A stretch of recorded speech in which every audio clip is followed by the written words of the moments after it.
Have you ever had that pit in your stomach when an audit notice shows up? You know what I'm talking about, that insane 2-week scramble to get everything together? Well, today, let's talk about a better way. A way to turn that audit stress into just another calm, everyday practice. All right, here's how we're going to break this down.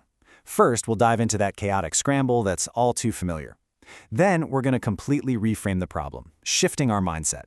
We'll look at the key habits you need, how to actually measure your readiness, and finally, how the right tools can turn all that daily work into perfect, auditor-ready documents. You know the drill. An audit gets announced, and bam, it is all hands on deck. The coffee machine is working overtime, weekends are a distant memory. It's just this mad dash to try and fix months of inconsistent work in like 2 weeks. And this slide just lays it out so clearly, right? On the left, you've got the crisis mode. It's a total fire drill. Stress, panic, last-minute fixes. But on the right, it's a whole different story. Calm, organized, always ready. And this isn't just about feeling better. It's about a fundamental difference in the quality and integrity of your work. So where does it all go wrong in that scramble? Well, the first big one is just missing evidence. You suddenly realize that super important risk assessment was just a chat by the water cooler that never got written down. So you're forced to create evidence after the fact. And let me tell you, a good auditor can smell that a mile away. Next up, broken traceability. You know that matrix that's supposed to be a perfect map connecting your requirements to your tests? Suddenly, it's a total maze of dead ends. You've got links going to tests that don't even exist anymore, or tests pointing to old requirements. The whole thing just crumbles under a little bit of pressure. And the third big red flag, I like to call it the signature stampede. You look at the audit trail and you see dozens, literally dozens of approvals all stamped on the exact same day, right before the audit. It's a dead giveaway that your process wasn't followed in real time, and that, right there, is one of the quickest ways to lose all credibility with an auditor. So, you see, missing evidence, broken links, that last-minute signature chaos, these aren't actually separate problems. They're all just symptoms of the same core issue. We've been thinking about audit readiness all wrong. This quote from the source material just hits the nail on the head. We have to shift our thinking. It's not about a short-term project, it's a long-term discipline that's just part of how you work every single day.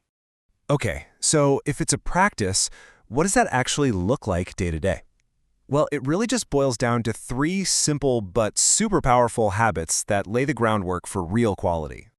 And look, this isn't about some heroic effort or pulling all-nighters. It's about small, consistent stuff. First, create records when you do the work, not weeks later. Second, make checking your compliance dashboard a weekly thing, not a quarterly panic. And third, and this is a big one, be absolutely relentless about closing loops and finishing what you started. Now, this is where things get really interesting because the right tools can be a total game changer. Something like QAtrial helps you build these habits by making your quality status impossible to ignore. It's right there, in your face, every single day. I mean, that's the real question, isn't it? How do you get past just a gut feeling and actually measure how ready you are? The answer is having a single, powerful number that gives you a snapshot of your compliance at any given moment. Imagine this. You log in and you see a number. That's it. That one number tells you everything you need to know. No more guessing games. No ambiguity. You know instantly if you're on track or if something needs your attention. And that score isn't just pulled out of thin air. It's a really smart combination of 5 key things, like test coverage and signature completeness. It's basically a direct reflection of how disciplined your team is being every single day. This chart breaks it down even more. You can see right away that requirement and test coverage make up half of your entire score, so you know exactly where to focus your effort to make the biggest difference. What this gives you is an incredible real-time feedback loop. So let's say you see your score dip from 78% to 65%. That's not a disaster. It's actually a gift. It's an early warning sign that lets you dig in and figure out what's going on before it becomes a huge problem. And the best part? The dashboard tells you exactly why the score dropped. No mystery. It shows you, hey, new requirements got added, but no tests were linked, and the signatures are missing. You see the cause and effect right then and there. And this is where all that daily effort really truly pays off. Because you've been building these good habits every day, all your live data can be turned into the polished, professional documents auditors need, instantly. With just a click, a tool like QAtrial can spit out all these structured, ready-to-go reports pulling directly from the work you do every day. We're talking about that validation summary report, or the traceability matrix that auditors just love to see. If your daily work is solid, your documents will be solid. That whole frantic scramble to build reports just disappears. Okay, so having the right tools is obviously huge, but we need to have an honest conversation about what they can and can't do. And that brings us to our final and maybe most important takeaway.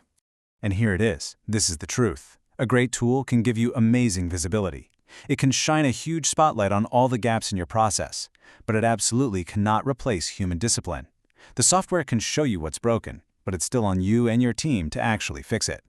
So changing your audit process isn't some massive, heroic undertaking. It starts small. It starts with a single habit that your team can actually stick with day in and day out. So the question I'll leave you with is pretty simple. What is the one small habit your team is going to start tomorrow?